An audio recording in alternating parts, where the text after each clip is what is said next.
Look, I'm as worn out as anybody by this year's presidential race. If you're a news junkie like me, you have been mainlining this stuff, and it has not been good for you. We just heard gunshots at former President Trump's campaign event in Pennsylvania. President Biden has just announced that he is ending his re-election bid. They're eating the dogs, the people that came in. They're eating the cats. But while there are a whole lot of strategic communications lessons that we could parse from all this, the 2024 race for president has not been long on reasons to laugh. And I'm not talking about a derisive snicker or a face in hands half chuckle, half sob, of which I've done plenty. I'm talking about a good, hearty chortle that reminds us why we put up with all the attendant drama that comes with life in a democratic experiment. Right now, what we really need is a fond memory. We need a reason to smile again. We need Michael Dukakis in a tank. All 5 feet 8 of him, put a helmet on top of him labeled Mike Dukakis on the front, and everyone on the press riser bends over guffawing. What a ridiculous stunt that this was. It is the most notoriously disastrous photo op in history, blamed in part for squandering Dukakis' 17-point lead in the 1988 presidential election against future President George H.W. Bush.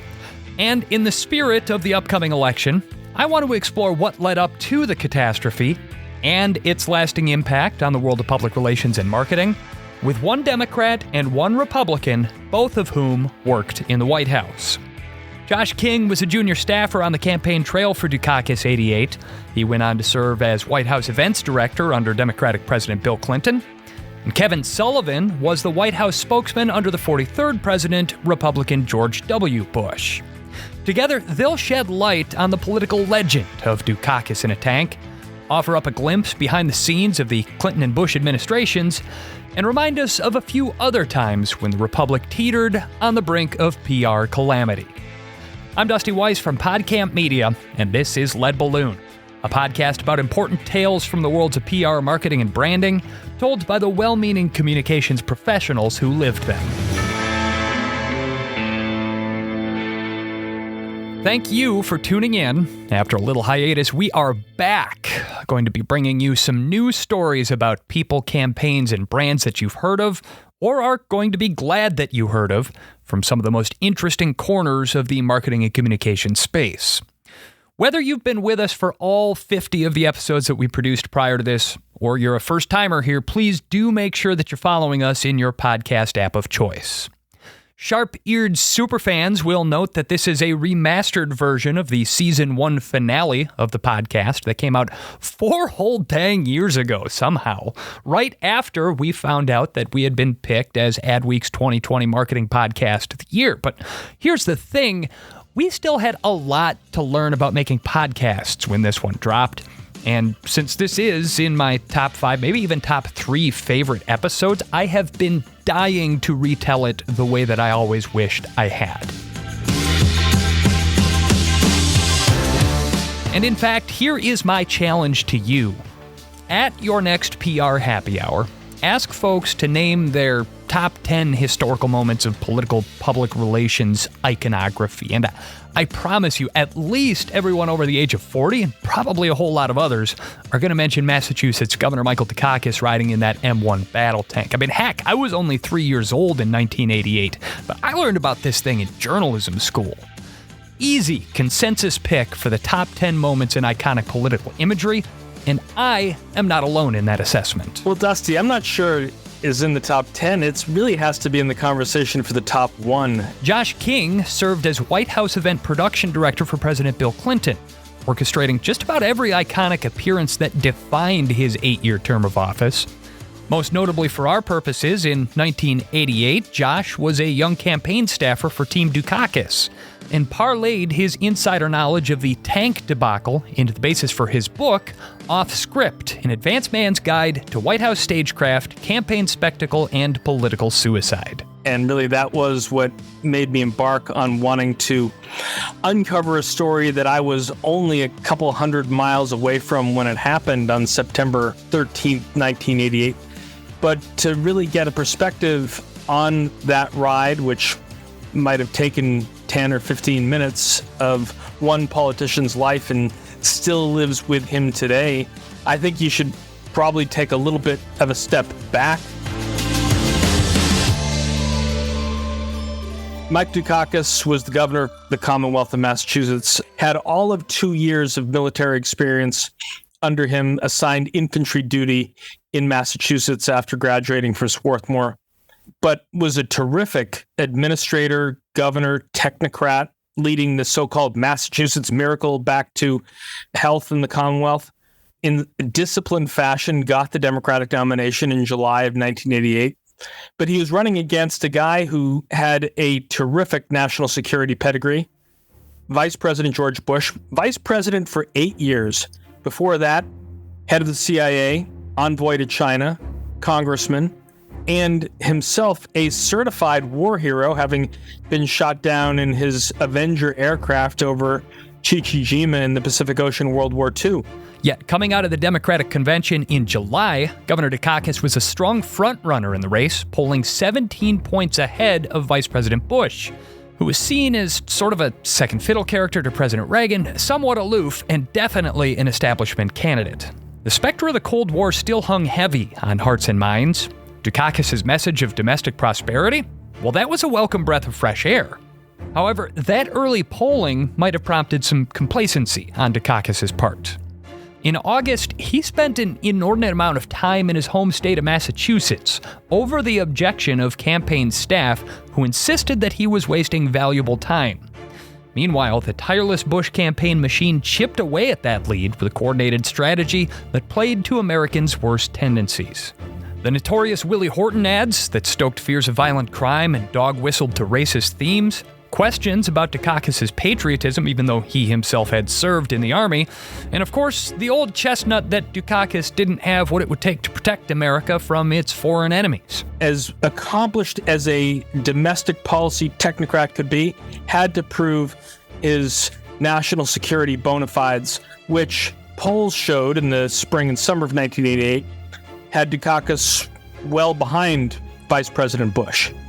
So as summer turned to fall, as campaigns often go, they talk about, Dusty, theme weeks, where every day of the week, the candidate is going to be consistently on message talking about the theme of that week that started, I think, September 11th, that Monday, was going to be national security. It would start that Sunday, September 10th, in Boston, where all of the high-ranking members of Congress who had a national security resume themselves would gather in a Boston hotel and almost anoint their nominee. Next day, he goes to Philadelphia, Pennsylvania, gives a speech at Carpenter's Hall. The next day, he's in Ohio at a jet engine plant. And the next day, that Wednesday, he's going to give a major speech in Sterling Heights, Michigan, at the campus of General Dynamics Land Systems.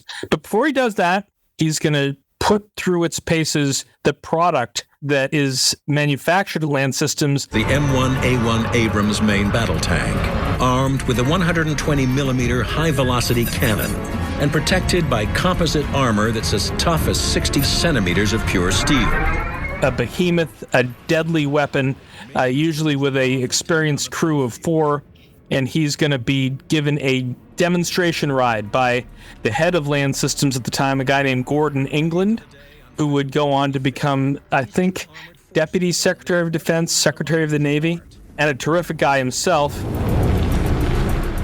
Now, you've made a career out of discussing the power of the visual, especially in presidential politics, and optics and the role that those play. Optics were proving to be an increasingly important part of presidential campaign strategy in that era. And so, looking at it from the Dukakis campaign perspective, they could have had him go to the factory and watch the tanks being made. They could have had him give a speech in front of the American flag at the tank factory. Why did they feel the need to get the visual of him riding in the tank? Well, Dusty, I have to explain what this legion of campaigners do that we know as advanced people. I was a young advanced trainee in the summer of 1987, a year before this happened, when I started working for another candidate who eventually would fail away. Paul Simon, the senator from Illinois. Then I joined Dukakis' team. And Dusty, I got to tell you that it's the most fun in politics there could possibly be, because they take young people like I was then, 22, 23 years old. They stick an airline ticket in your hand, give you a voucher for a rental car, and they say, go travel to these places around the country and eventually, when you get to the White House, around the world, and make stuff happen. Learn everything you can about this place that you have to go. And in this case, it was Macomb County, Michigan, where so many electoral votes were at stake then as they are now, where Dukakis had to win back the Reagan Democrats that Ronald Reagan had taken from Jimmy Carter in 1980. And he had to prove his mettle by showing his machismo. And that was the mission not assigned to me at that time, but a guy who's become my friend, Matt Bennett, same age. They dispatch him to Sterling Heights because they've got a grand plan, and maybe they've watched a little too much Patton, Dusty. But they say, figure out how Governor Dukakis can ride in the tank. We want it to look a little like Patton. We know that movie. They wanted to see a scene of that movie 4 or 5 hours later for the evening news. And for that, you need a visual. So it was a disconnect between this big idea, perhaps absorbed through the silver screen, and the reality of putting a small man, Governor Dukakis, inside the turret of that main battle tank. I worked for a while in the realm of political PR, certainly not at a national level, but my former boss's boss, the city clerk of Milwaukee, Wisconsin, has a saying of which he's quite fond. He likes to say, don't ever be the person in the meeting who hears a bad idea, knows it's a bad idea, but doesn't speak up to say that it's a bad idea. You mentioned your friend Matt Bennett, and from reading your article in Politico, I know that he was that person who spoke up and said, guys, this is not a great idea. Why did it still go forward? I think Matt's quote that at least he wrote to himself contemporaneously in a journal that he gave me to originally write the article that then I used to write the book was, guys, this idea sucks. Matt was actually on site. He could see the angles, Dusty. He knew the way the visual would look, and he didn't like what he saw. Matt was wiser than his years in terms of understanding geopolitics. He knew that just putting on the accoutrement of a tank commander, the jumpsuit, which, by the way, didn't look like Patton's uniform. It was a ugly gray with these yellow extraction tracks. It kind of looks like pajamas, almost. It looked like a set of bad auto repair shop coveralls. It had a kind of crappy patch on it, and it had this helmet, which serves a contemporaneous tank commander back in 88 very well. It's bulbous, Dusty. It has sort of big earphones built in and a very rounded cranium. And these helmets were made to protect them, but they were not what we remembered from these Sherman tanks from World War II and the tank commanders like Brad Pitt played in one, and certainly George C. Scott did in Patton. This wouldn't look good on Vin Diesel. It certainly didn't look good on Mike Dukakis. It looked to me like he was wearing a costume. It looked inauthentic. Kevin Sullivan remembers seeing the footage on the evening news and chuckling. He wasn't yet a figure in politics. That would come later in 2005 when he accepted a comms role in the George W. Bush administration. Eventually in 2006, he would assume the title of White House Communications Director. In 1988, though, he was the VP of Communications for the Dallas Mavericks NBA team. However, it didn't take a political wunderkind to tell you that the tank photo op was not working for Mike Dukakis. He just didn't look the part. He didn't quite pull it off. It looked a little silly. It had Mike Dukakis on that label across the helmet. It looked phony and completely, obviously, as history has shown, backfired on him and really was not a good idea.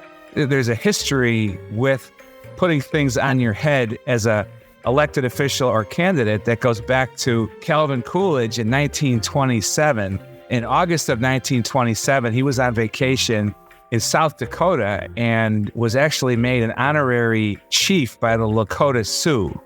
And as part of the ceremony, he put on a headdress. And if you read about this, his advisors told him, "You're going to look foolish, Mr. President. Don't do this. It's going to look funny." And he said, "Well, isn't it good for people to laugh?" So he had been advised, and he decided to do it anyway. Now, the interesting thing is he had some Native American ancestry, apparently. But most importantly, 3 years earlier, in 1924, he had signed into law the Indian Citizenship Act. And that's why they were naming him Chief Leading Eagle, an honorary chief in the Lakota Sioux. And I'm sure he felt as part of that ceremony, he wanted to honor them, for this recognition. And so he did it.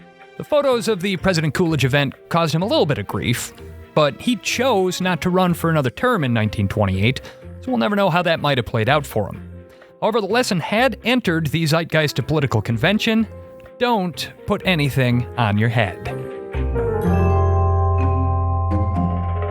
Famously, President Kennedy, on the morning of his tragic assassination in Dallas, he was given a pair of rattlesnake boots and a Stetson. I think it was the Fort Worth Chamber of Commerce chief, and he sort of famously refuses to put it on. We know that you don't wear a hat. We couldn't let you leave Fort Worth without providing you with some protection against the rain. In film of this moment, it's really a lot of fun to watch. You can see Kennedy sort of falter in this moment of indecision. He looks at the hat in his hands and out at the cheering ballroom of adoring Texans, shuffles his feet a little bit, and then leans into the mic with this almost sheepish smile. I'll put it on in the White House on Monday. If you'll come up there, you'll have a chance to see it then. Now, sadly, Monday at the White House never came. He was saying, "I'll do it in private," because he had been taught this political lesson not to put anything on that is going to make you look funny. You can find a picture of President Kennedy before he ran for president wearing a rice hat, and maybe he learned something from that too. But I think the lesson of the Calvin Coolidge Indian headdress photo was don't put something on that someone's going to think makes you look foolish. And candidate Dukakis in 1988 disregarded that, as it turns out, at his own peril. So with an established political mandate against headgear and an advance operative waving the red flag, how is it that this doomed photo op kept rolling? Well, Josh King says it was partially a crisis of momentum. What happened, Dusty, was they tried to have their cake and eat it too.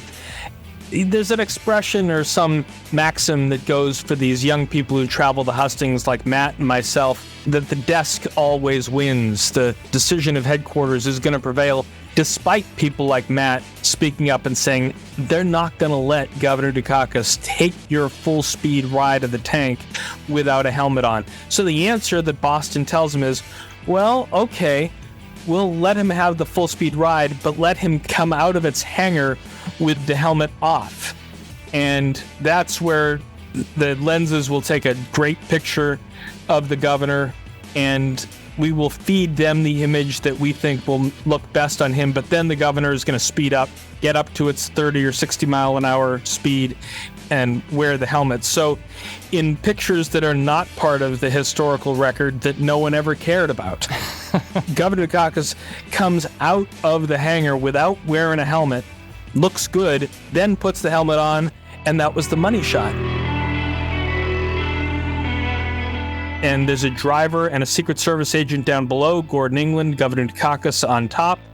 The National Press Corps arrayed on almost like baseball bleachers on a flatbed truck, watching this tank go through its paces. And then finally, after it had gone at full speed, the tank approaches the press corps and does a last-minute turn, avoiding Sam Donaldson and Chris Wallace, and everyone on the press riser bends over, guffawing. What a ridiculous stunt that this was. And yet, Dusty, if you were to watch the evening news that night, they didn't call it a fail at that point. They reported it straight. Indeed, Governor Dukakis goes on to give a very serious-minded national security speech. But all the way back in Washington, D.C., a guy is sitting in a temporary rented apartment. His name is Sig Rogich, and he's a Las Vegas advertising maven, working temporarily as the head of advertising for Bush Quail. and he's making notes, and he's seeing the way Sam Donaldson and Chris Wallace are reporting it on the evening news, and he's saying, I think if we write a good script and make a good ad and use a narrator's voiceover over all of the military programs that Governor Dukakis has said he has opposed, the irony of him riding in this tank, as long as we can put it in front of enough million eyeballs, is going to put the nail in the coffin of this candidate's credentials on national defense. So, coming up after the break, how one bad photo op came to define the entire Dukakis presidential campaign. Plus, how the lessons of Dukakis in a tank shaped the presidential stagecraft that Josh King orchestrated for President Bill Clinton. We basically had to wind him up and send him out. He really wasn't following a script. And the moments that Kevin Sullivan crafted for President George W. Bush. That's in a moment here on Lead Balloon. So I got to tell you about this project we worked on earlier this year, because it was by far one of the coolest venues in which we've ever produced podcasts for our clients. Our clients at AEM, one of the biggest trade associations in the world, brought us out to record a dozen interviews on the National Mall in Washington, D.C. And I'm not talking about a little hand mic or a booth. No. We were up on a giant rock star stage in front of the Capitol, looking out at the Washington Monument, talking about policy issues that matter to their members. And it moved the needle on those issues because that's what good storytelling does. And that's what we offer our customers here at PodCamp Media. Any national brand can benefit from having a professionally produced podcast, and we've got a 5-year award-winning track record of making it happen. Check out podcampmedia.com, and let's get started today telling your brand story.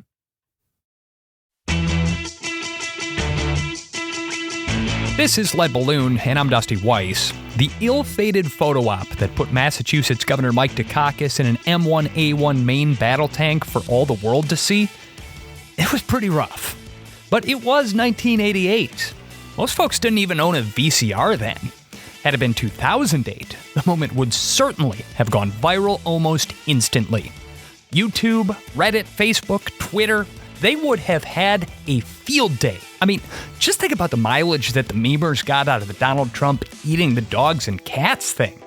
But Josh King, a junior staffer for the Dukakis campaign, says they didn't know in the moment just how damaging that image would be. This moment, Dusty, could have come and gone. We might have had a war story, as you say, but this is what people don't understand. They think that everything bad about this moment happened on that day, September 13th, 1988. It wouldn't have been anything other than maybe a missed opportunity or a one-day screw-up had not a television ad been made by Sig Rogich. Originally a creative for the Reagan 84 campaign, Sig Rogich was Iceland-born with a reputation as a cold-blooded strategist. He worked as director of advertising on Bush Quail 88 under none other than chief media advisor Roger Ailes. Yes, that is disgraced former president of Fox News, Roger Ailes. Together, they seized on one unfortunate moment and turned it into a brand. Michael Dukakis has opposed virtually every defense system we developed. He opposed... The narrator sounds so grave as the sound effects of the grinding gears of a tank play under his voice. And then these chyrons of weapon system after weapon system that this technocratic governor of Massachusetts was said to have opposed. America can't afford that risk. And then take out your checkbook and write a check to the television network broadcasting the World Series and put this ad in front of the millions upon millions of swing voters in states like Michigan and others that eventually Bush prevailed in. And that is what we remember as Dukakis in the tank. This is certainly something that changed the course of American history by helping elect George H.W. Bush as president. But Josh, I would say that it changed the course of American political history by really changing the tone and tenor of political advertising going forward. In fact, I've read that Lee Atwater, the campaign manager for George H.W. Bush, who later became ill, apologized on his deathbed to Governor Dukakis for the savagery of that and some of the other political advertising that took place there. So when you look at this now from the middle of yet another Donald Trump presidential campaign and the kind of bizarre, credulity-straining advertising that entails? Is Atwater's Dukakis strategy a pivotal moment in history that paved the way to the type of politics that we see now? Well, I certainly thought so. 88 is a pretty pivotal moment in terms of ad making, media buying, targeting, and coverage by the network news using pretty big still, but still much more mobile videotape units rather than film units on your shoulder that could get uploaded and bounced off of a satellite from wherever you were, in this case, Sterling Heights, Michigan, back to the transmission facilities and editing bays in New York for the evening news. Lest I be accused of political bias here, Republican Kevin Sullivan, who served under the second President Bush as White House comms director, posits that the Bush 88 team didn't invent dirty campaigning. That tenor existed long before. President Nixon at one time famously claimed he learned some dirty tricks from the Kennedy campaign in 1960. You can go back to the founders of our country and some of the things that they said about each other on the campaign trail. So I don't think the Dukakis thing was a change. You know, politics is a rough racket. There's no question about it. And I think it definitely predated the Dukakis thing. But Josh King sees Dukakis in a tank as a historical signpost that's still relevant today. And what I thought about as I worked in that first campaign, Dusty, then came back and worked for Governor Clinton in 92 and President Clinton's reelect in 96, saw lots of friends working for Vice President Al Gore's campaign in 2000, John Kerry's in 2004, Barack Obama's in 2008 and 2012, the ultimate matchup between Hillary Clinton and Donald Trump. You'd think, Dusty, that the old phrase, "don't let history repeat itself," would prevail in the way that people manage presidential campaigns. And yet, as I looked hard at each of those quadrennial matchups, I found one that I thought in various ways fits the Dukakis and the tank mold of a visual screw-up, in itself a very small matter, but when magnified either by the media or negative advertising by the other side, had a drastically upscaled negative effect on the candidate who committed the error. I thought in 1992 it was Bush in the supermarket scanner, which we could have a long discussion on too, which was an unfortunate view of his view about the working class. Read my lips. No new taxes. In 1996, it was Bob Dole falling off of the stage in Chico, California, again sort of adding to this impression that he was maybe too old to be president, running against a much younger man in Bill Clinton. In 2000, Al Gore had promoted himself as an environmentalist. This is really not a political issue so much as a moral issue. And yet got caught, not himself, but his campaign got caught actually orchestrating a large release of millions of gallons of water on the Connecticut River on the border between Vermont and New Hampshire so that Al Gore's bucolic canoe ride would have less risk of running aground as he came down in camera's view. 2004, there was so much going on. President Bush and mission accomplished on the deck of the Abraham Lincoln. Our coalition will stay until our work is done. Howard Dean and Dean's Scream. And then we're going to Washington, D.C. to take back the White House. Yeah! John Kerry, who went windsurfing during the Republican convention, and that was turned into a very Dukakis-like devastating ad, whichever way the wind blows, set to waltz music. In which direction would John Kerry lead? That windsurfing ad sticks out in Kevin Sullivan's memory, too. He was trying to look athletic, young, and vigorous. And instead, he came across looking elitist, I think. I don't know what percentage of the American people have ever windsurfed, but it's not a big number. They used that windsurfing footage where they talked about how he changes directions on things. 5 times to do so. John Kerry, whichever way the wind blows.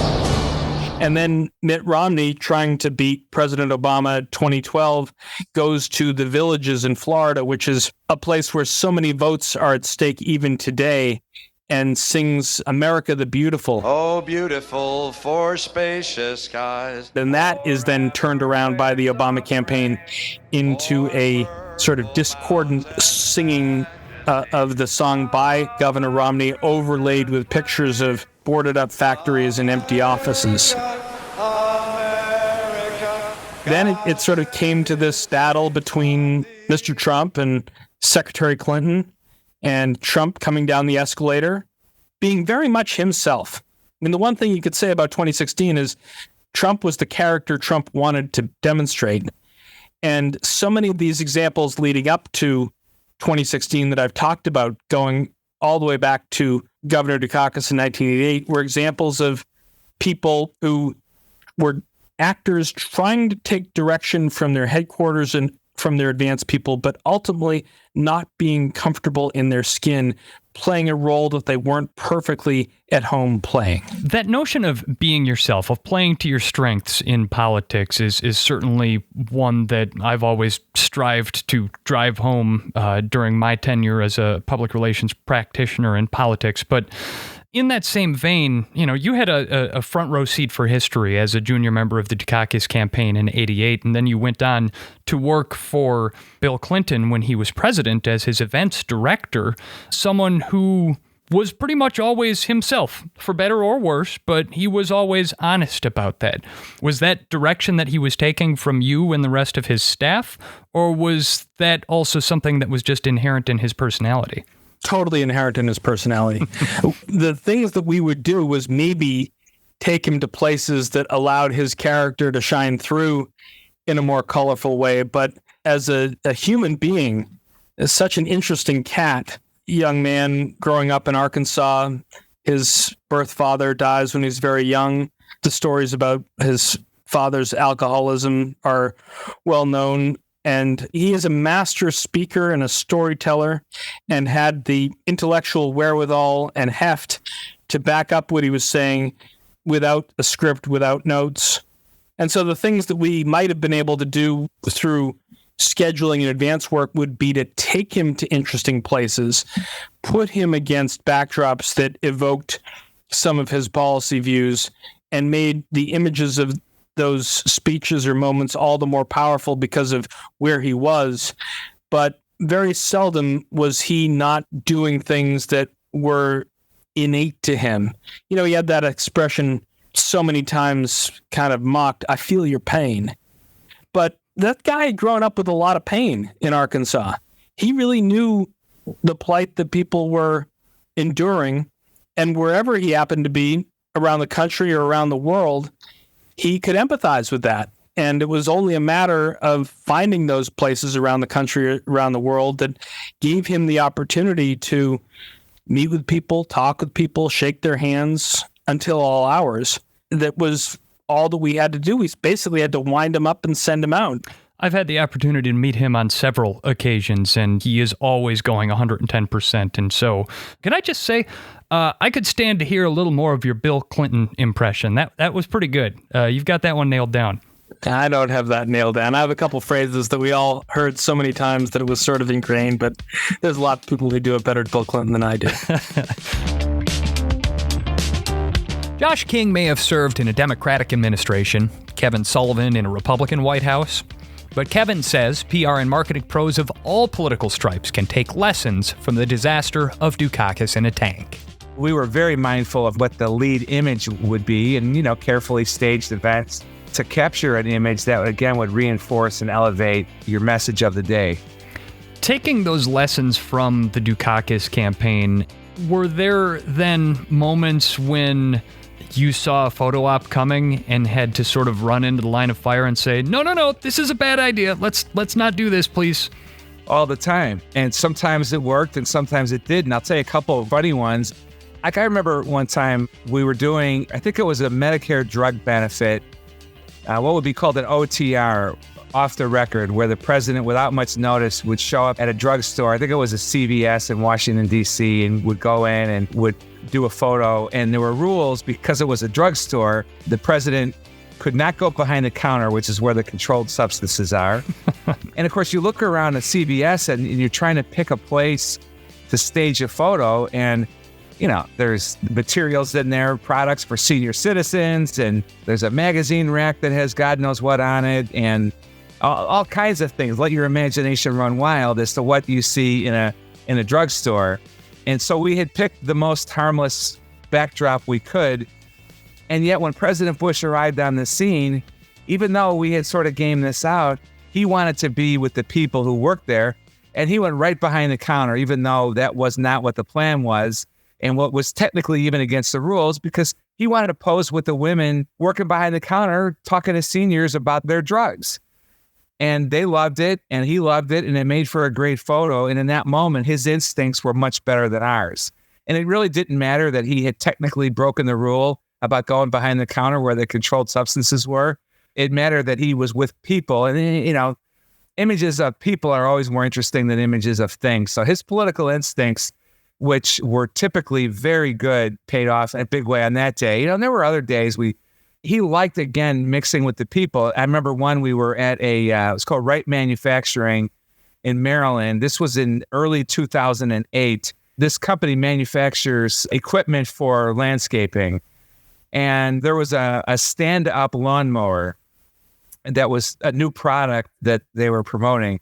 And we didn't necessarily want him to get on this thing and ride it around the factory floor because, again, something could go wrong. Well, he thought it was cool, but what he really wanted to do was honor the men and women that had worked on the designing and building of this new stand-up lawnmower, to have the American president, as he used to say, not old George W., but the American president is actually going to test drive this baby. And so he just jumped on it and started driving it around. And again, it ended up being a good thing. So, you hope the candidate, or in this particular case, the president, listens to his advisors, but sometimes it works out better when he relies on his own instincts for what's going to mean most in those kind of moments.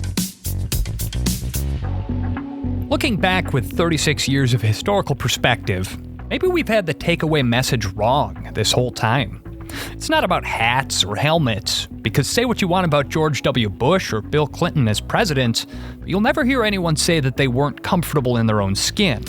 So maybe the lesson here for political candidates, hell, for brands and corporations too, is a lesson in authenticity. Be honest about who you are, play to your strengths, improve in the places where you're weak, and don't try to be something that you're not. Mr. King, I proudly call Wisconsin my home, and in 2016, Wisconsin is one of the states where Donald Trump upset Hillary Clinton, ultimately handing him the election.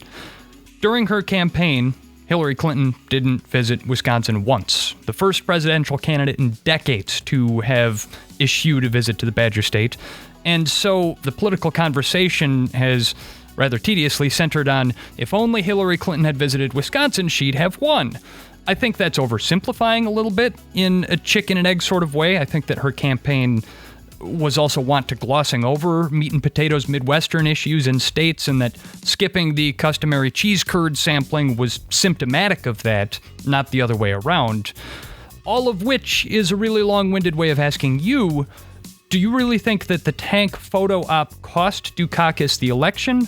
Or was there a bigger problem of which it was just the perfect shining visualization? Oh, I think there were many problems with that campaign, Dusty. But let me touch on something that you hit on, because those are connected in a couple of ways. One is Bill Clinton, President Clinton, as I implied, you'd have to pry him away from the rope line. You'd have to force him to get away from people, back into the limousine and over to whatever hotel we were staying at. And I found it interesting in both candidates in 2016 how they thought they were using to best effect their campaign aircraft to get from wherever they were around the continental United States that day back to either Westchester, New York, or Trump Tower in Manhattan and sleep in their own bed.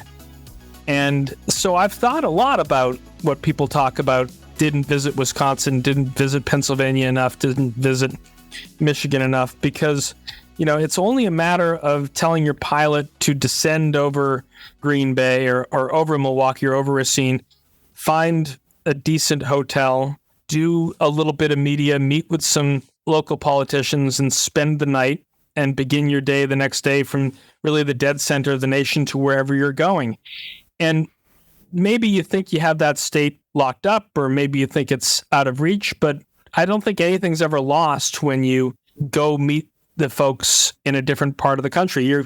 I'm looking at you. You have that Green Bay Packers pennant right behind you. I remember one of the trips to Wisconsin. Well, Bill Clinton was in the White House, stopping to visit a Packers practice, tossing the football with Brett Favre, and having a great old time. And these moments, have a lot of mileage when they then get picked up in the Journal-Sentinel the next day. Is there a way that you can synthesize that in a candidate, or do they just have to have that genuine affection for people and being out and meeting them?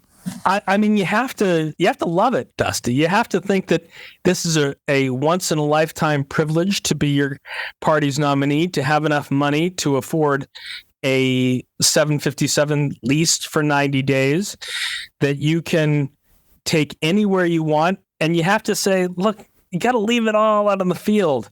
And to get back to your own pillow in your own bedroom, I don't think what a nominee should be doing in their final 100 days before an election day. You really should be figuring out how many stops you can make, how many really obscure places you can be. Some of my fondest moments of the campaign trail are in the smallest towns. Fancy Farm, Kentucky at the Fancy Farm Barbecue. And yet the message always got out because the lenses were always there. People who hear the name Dukakis, to this day, they bring it up. It comes up at parties. They bring up the tank. I imagine that you've been asked about it, given your history, 10,000 times. Are you tired of it yet? Well, I love the story itself, and I wrote the heck out of it. I turned that 6 or 8 page story that ran in Politico magazine into, a 500-page book. And every 4 years, it comes around and people say, well, President Trump's walk across Lafayette Square to hold an upside-down Bible in front of St. John's Church was the Dukakis in the tank of 2020. And then we're going to see people in 2024 have analogies to Dukakis in the tank. It's really the event that keeps on giving. In addition to his writing career, Josh King has taken his eye for PR imagery into the private sector in the years since his White House stint. He worked recently for the New York Stock Exchange and just accepted a new position as the head of corporate affairs at Citadel. And Kevin Sullivan has also left the world of professional politics behind, mostly. He now has his own PR consulting agency in Dallas and is an advisor to the George W. Bush Presidential Center. Kevin is actually the one who recommended that I reach out to Josh King, who's an old friend of his. That's right, 2 people with different political ideologies who can still have a friendly conversation together. It's kind of a throwback of sorts. On your point about bipartisanship, I would commend to any of your listeners who are in the communications business, or really any business, to read Josh's book, Off Script, which has all kinds of lessons learned. This is a really bright, talented guy with a ton of experience. I've learned a lot from Josh. Occasionally, I was the guest Republican counterpart to him on the Polyoptics podcast and a show on Sirius XM, and we had a lot of fun doing that. And there's no reason why we can't work together across the aisle as communicators in terms of helping each other and learning from each other. And certainly as elected officials, we need to work together to get things done for the betterment of the people. And this is a small example of that, where Josh and I have been friends for several years now. He has so much experience. He's a great storyteller and a talented, capable, good person. I have to say that in the course of our conversation, at one point, I got to hear Josh's Bill Clinton impression. So in the spirit of fair play, if you have a George W. Bush impression, I would love to hear it right now. I'm sorry to disappoint you. I won't do it. I'm not an impressionist. I don't want to embarrass myself or disappoint your audience. That's fair.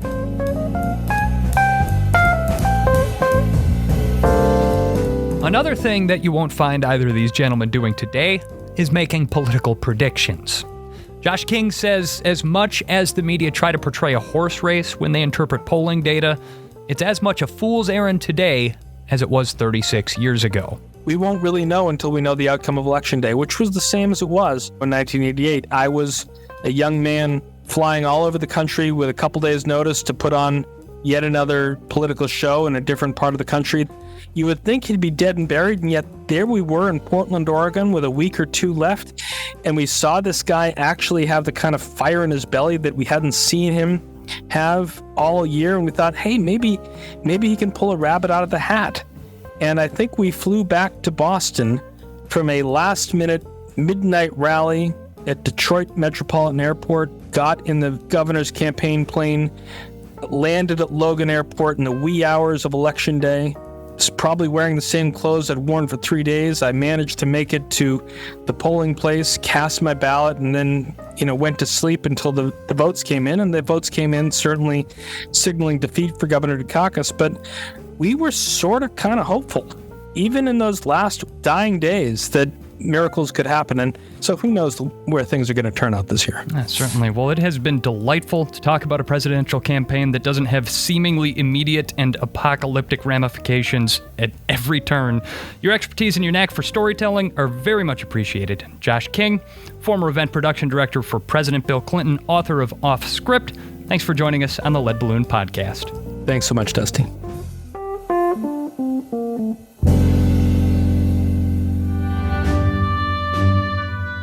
Well, folks, that is going to wrap it up for this episode of Lead Balloon. Looking to get back in the groove of monthly episodes here, but it would really help me out if you spread the word a little bit. If you drop a link to this episode on your LinkedIn, you are doing me a huge favor. You can follow me there too, Dusty, W-E-I-S, or the PodCamp Media page on Instagram, TikTok, or YouTube. Did I mention that we've had a heck of a year here at PodCamp Media? That is, of course, the small but mighty agency where we provide branded podcast production services for businesses. Our podcast studios are located in the heart of beautiful downtown Milwaukee, Wisconsin, but we work with brands all over North America. They come to us, they want a podcast for their brand, we work with them to make it happen and make it awesome. It's that simple. Our newest client is this global talent acquisition firm that does hundreds of millions in annual revenue, and they're using their podcast to build up the thought leadership bona fides of the company's CEO. It is an excellent show. It's going to drop soon. Then I can tell you more about it. So when that happens, you can learn more about it at podcampmedia.com. Music for this episode by Brasco, Dresden the Flamingo, cast of characters, The Night Driver, Cody Martin, Ryan Serenich, Noah Smith, and Shimmer. Editing, producing, writing, the whole podcast production Megillah. I built this episode myself as a labor of love for this unpredictable, imperfect, insane experiment that we call democracy. So get registered and make sure to vote with your heart come November. And until the next time, folks, thanks for listening. I'm Dusty Weiss.